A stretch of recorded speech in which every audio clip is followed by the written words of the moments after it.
Rajkot game zone death મામલો ચરમસીમાએ પહોંચ્યો છે। ગત તારીખ 25ના રોજ બનેલી ગોઝારી ઘટના ગેમ ઝોન અગ્નિકાંડમાં અનેક પરિવારનો માળો વિખેરાયો છે। આગની ઘટનામાં અત્યાર સુધીમાં 7 મૃતદેહ પરિવારજનોને સોંપવામાં આવ્યા છે।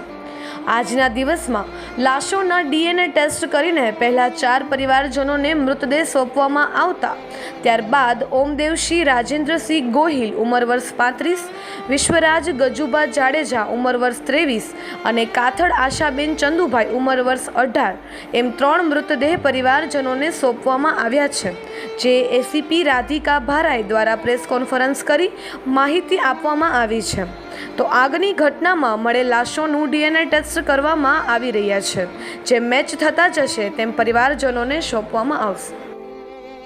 અગાઉ જે 4 મૃતદેહ છે એમના પરિવારજનોને સોંપવામાં આવ્યા હતા।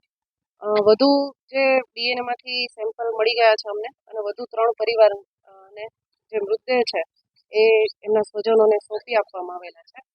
અને હજુ એફએસએલમાં જે કામગીરી છે ચાલુ છે, જેમ જેમ અમને રિપોર્ટ્સ મળતા જશે એ રીતે અમે એના પરિવારનો સંપર્ક કરી અને એમને જે મૃતદેહ છે એ સોંપી દઈશું।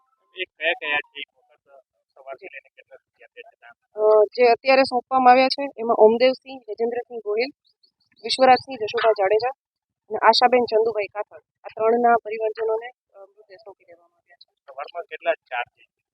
સવારે જે 4 સોંપવામાં આવ્યા હતા એમાં સ્મિત સત્યપાલસિંહ જાડેજા, સ્મિત વાળા, સુનિલ સિદ્ધપુરા અને જિગ્નેશ કાળુભાઈ ગઢવી, આ 4ને સવારે સોંપવામાં આવ્યા હતા અને વધુમાં 3 અત્યારે સોંપી દેવામાં આવ્યા છે। કેટલો સમય ગયો છે અને હજી કેટલી બોડી આપી?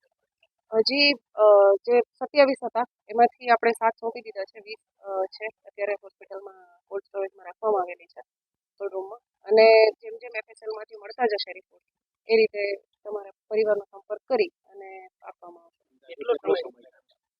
હવે એ એફએસએલમાંથી એની ટેકનિકલ કામગીરી છે, એની કામગીરી એફએસએલમાં થઈ રહી છે। એફએસએલમાં પણ સતત આપણે જોયું હશે એ રીતે અધિકારીઓ અને એના કર્મચારીઓ છે સતત હાજર છે ત્યાં, અને જેટલું વહેલી તકે બને એટલું શક્ય, જેટલું બને એટલું જલ્દી તમામના પરિવારજનોને સોંપી દેવા માટે તંત્ર દ્વારા કામગીરી કરવામાં આવે છે। એફએસએલના અધિકારીઓ સાથે કોઈ વાતચીત થઈ છે?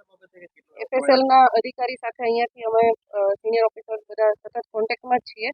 જેમ જેમ એમની કાર્યવાહી થતી જાય છે એમ એફએસએલ દ્વારા અમને જાણ કરવામાં આવે છે અને તાત્કાલિક જે પરિવારજનો છે એમના મૃતદેહ સોંપી દઈએ છીએ।